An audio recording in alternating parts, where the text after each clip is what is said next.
Welcome to my channel. Dukung terus channel ini dengan like, share, comment, and subscribe. Melanjutkan cerita sebelumnya dari Battle Through the Heavens. Pada part sebelumnya, Xiaoyan membunuh keabadian Wangdan dan dewa petarung lainnya dari istana dewa pemburu. Kemudian mengampuni nyawa Wujan. Namun saat berikutnya, Wujan membuka rahasia terdalamnya yang ternyata dia berasal dari jurang kutub. Xiaoyan sedikit mengangguk, tetapi tidak memberitahu Wujan mengapa dia pergi.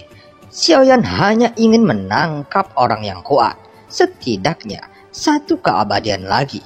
Maka beberapa pertempuran dapat dengan mudah diselesaikannya.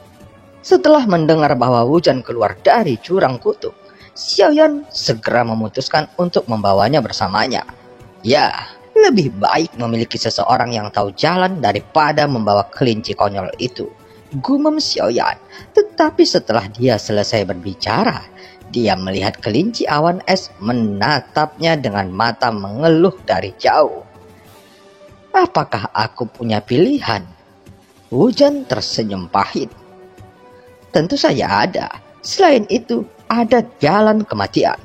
Apakah kamu akan memilih yang terakhir?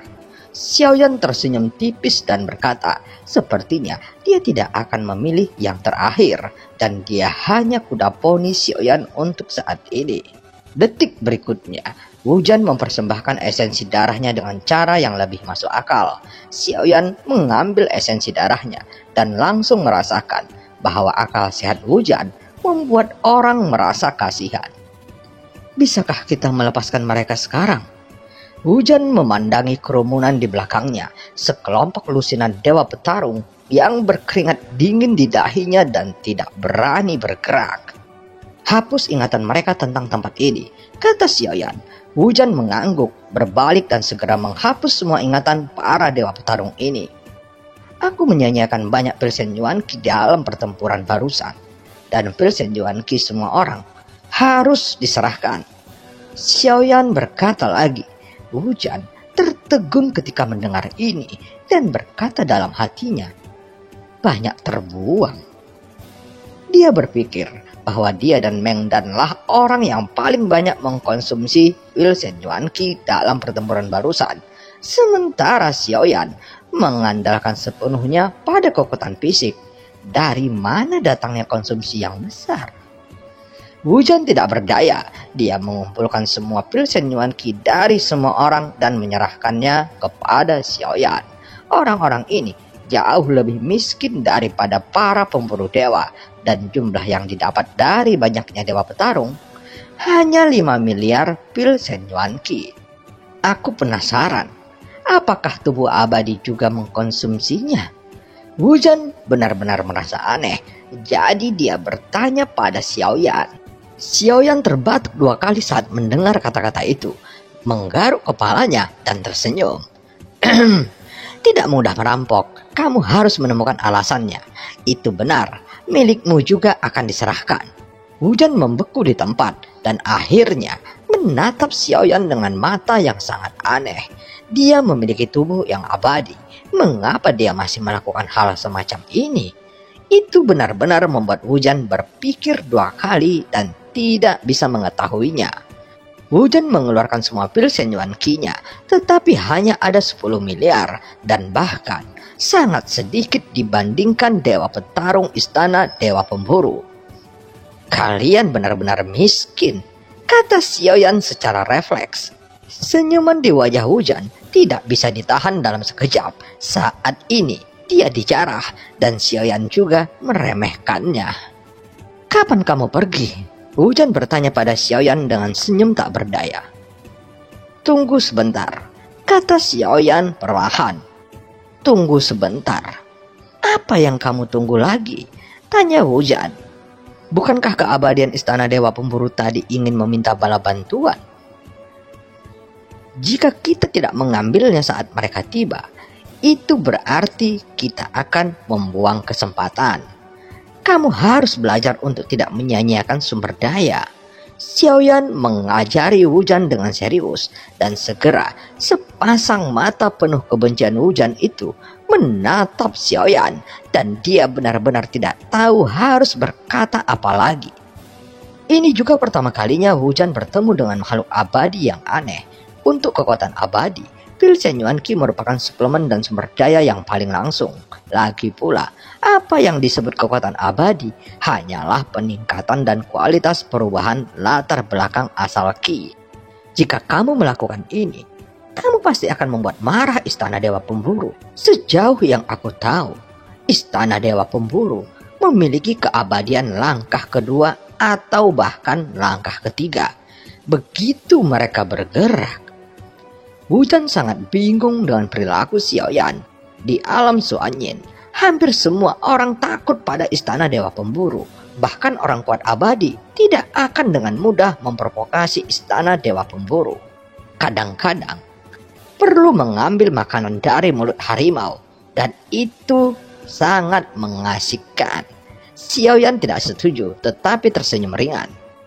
Saat ini, setelah 2 tahun di Superstar Batang Surgawi, tidak ada kekuatan abadi yang mendekat. Haruskah kita terus menunggu di sini? Wujan merasa bahwa Xiaoyan diasingkan ke sini dari dunia tertentu. Jadi, dia tidak takut dengan Istana Dewa Pemburu. Oh, mungkinkah dia membohongiku dengan memanggil bala bantuan? Xiaoyan mengangkat alisnya. Dia datang ke Superstar Batang Surgawi terutama untuk budidaya avatar dewa asli. Sekarang penyerapan telah selesai. Tidak ada alasan untuk tinggal lebih lama di bintang ini. Seharusnya tidak. Aku khawatir hanya saja jaraknya terlalu jauh, dan mereka tidak akan bisa mengejar untuk sementara waktu, kata Wujan. Karena itu masalahnya, maka aku tidak akan tinggal lebih lama lagi. Lagi pula, mereka pasti punya cara untuk menemukanku. Ayo kita pergi. Setelah banyak penundaan waktu, saatnya kita pergi ke Jurang Kutub. Xiaoyan mengangkat tangannya. Jurang Kutub ini bukanlah tujuan utama Xiaoyan, tetapi selama ada kesempatan untuk meningkatkan kekuatan, maka tujuan sebenarnya adalah sama. Hanya saja peningkatan kekuatannya sedikit lebih lambat. Setelah Xiaoyan mempelajari roh dunia dari permaisuri, dia benar-benar mengerti bahwa jika dia ingin menerobos keabadian sekarang, mungkin sulit untuk mencapainya hanya dengan mengandalkan keberuntungan langit dan bumi. Hanya setelah mendapatkan ki dunia yang cukup, Xiaoyan sendiri dapat menerobos ke keabadian dalam waktu singkat. Jika tidak, akan membutuhkan waktu untuk mengumpulkan Genesis Ki. Untuk menyentuh keabadian, setidaknya seseorang harus mencapai puncak bintang 9. Namun Xiaoyan hanya berada di tahap pertengahan Dewa Petarung bintang 7 dan masih ada celah besar dengan puncak Dewa Petarung bintang 9 dan sumber energi latar belakang yang luas. Namun setelah memasuki alam Suanyin, Xiaoyan menemukan ada banyak keberuntungan di sini. Sementara avatar dewa asli sedang berkultivasi, Xiaoyan mencari tempat dengan sumber ki yang kaya dan murni di antara Superstar Batang Surgawi, yang juga meningkatkan latar belakang ki sumber sebesar 5 juta lagi, dan sekarang telah mencapai 48 juta.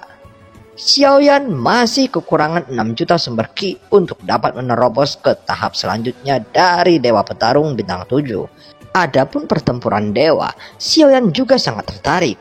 Medan perang kuno yang sangat nyata. Pertempuran itu pasti mengarahkan Xiaoyan untuk mendapatkan beberapa informasi dari itu. Sejauh ini, Xiaoyan tidak tahu banyak.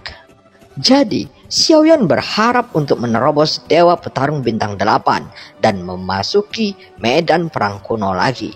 Mungkin kali ini dia bisa mendapatkan beberapa informasi berguna darinya, setidaknya untuk mendapatkan pemahaman yang lebih baik tentang apa yang terjadi pada sensi kuno. Xiaoyan juga bisa melihat pertempuran seperti apa invasi dan apa yang bisa dia lakukan ketika Taisu menyerbu. Taisu akan menginvasi sensi dan waktunya semakin dekat. Setelah Xiaoyan meninggalkan Sensi, dia juga mengetahui dari kesadaran tersembunyinya di tubuh Huijun bahwa istana surgawi masih melakukan pencarian habis-habisan untuknya, dan mereka tampaknya tidak percaya bahwa Xiaoyan baru saja mati. Namun setelah dikonfirmasi bahwa Xiaoyan memang telah meninggalkan alam dewa kuno, setidaknya akan membutuhkan waktu bagi istana surgawi untuk benar-benar percaya bahwa Xiaoyan telah mati. Pencarian semacam ini bisa dibilang melelahkan. Seiring berjalannya waktu, semakin banyak orang yang percaya bahwa Xiaoyan telah mati. Secara alami, Jin Taiwei tidak akan meragukan berita dari istana surgawi.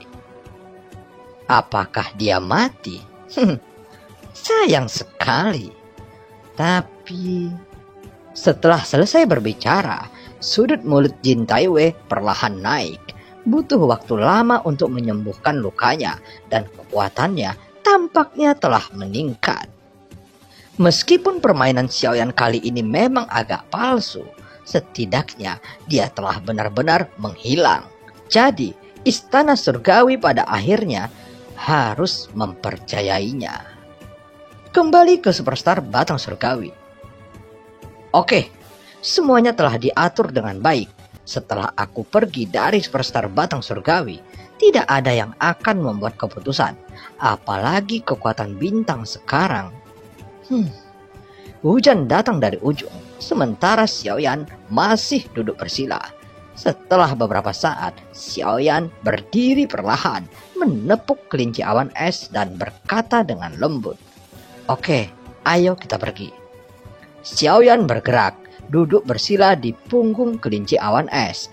Hujan juga ingin bergegas menuju punggung kelinci awan es. Tetapi ketika dia melihat mata merah kelinci awan es menatap tajam ke arahnya, Hujan hanya bisa tersenyum masam dan dengan patuh mengikuti di belakang.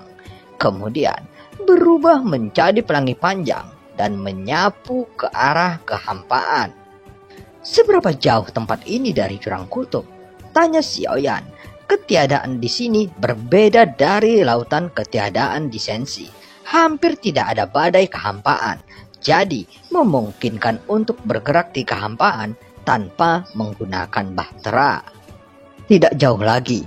Jika tidak ada kecelakaan, kita bisa tiba dalam 2 tahun. Jawab Hujan kepada Xiaoyan. "Apakah menurutmu akan ada kecelakaan di sepanjang jalan?" Xiaoyan bertanya setelah hening sejenak. Aku tidak bisa memastikannya." Hujan tersenyum kecut. "Namun, aku merasa bahwa kecelakaan segera menimpa kita," kata Xiaoyan, dan Hujan segera melihat kehampaan di sekitarnya dengan waspada.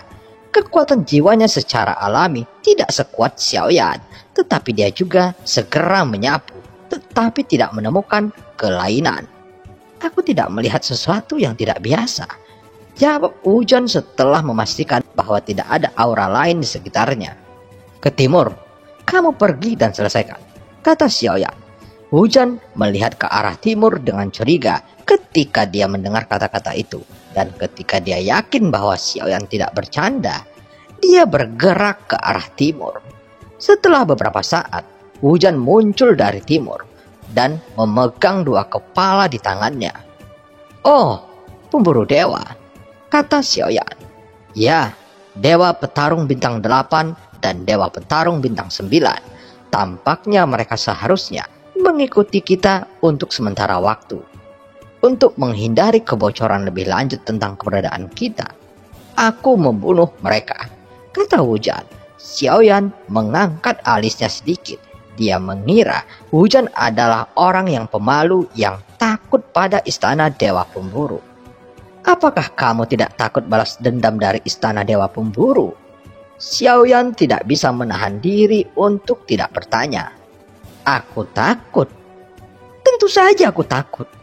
Tapi jika mereka benar-benar mengejar kita dan menemukan bahwa aku berjalan bersamamu, bukankah itu jalan kematian juga?" Hujan berkata dengan sedikit marah. Jadi dia hanya bisa melakukan ini menghancurkan mayat dan menghapus jejak. Setidaknya 2 petarung sama sekali tidak berharga dibandingkan dengan keabadian yang dibunuh oleh Xiaoyan. Kamu memiliki pemahaman yang baik. Maka kamu harus menyembunyikan identitasmu. Xiaoyan sedikit tersenyum. Apakah kamu di ranah kekuatan jiwa alam? Tanya Wujan. Sepertinya ada banyak orang yang mengejar kita dari utara dan seharusnya tidak ada keabadian kaisar. Xiaoyan sedikit mengerinyit dan berkata lagi tanpa menggubris pertanyaan Wujan sebelumnya. Wujan bergerak dan hendak menjarah ke arah utara lagi, tapi Xiaoyan menghentikannya. Dan film pun berakhir. Sampai ketemu di part selanjutnya. 还有何用？若是当年不与那人硬然定什么3年之约，恐怕也不会让这个家族亲人失散。兄儿，你要走？一旦被他们锁定了位置，我们俩都会性命堪忧。所有的阴谋，只为了这一天，我已经等待了太久。今天若是你能够安然无恙地走下擂台，萧炎从此不再踏进迦南学院半步。他迟早会发现的。既然如此，就给他一个惊喜吧。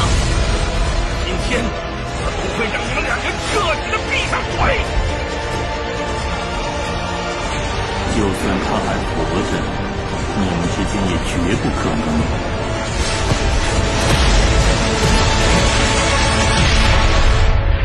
加玛帝国云岚宗，萧炎回来了。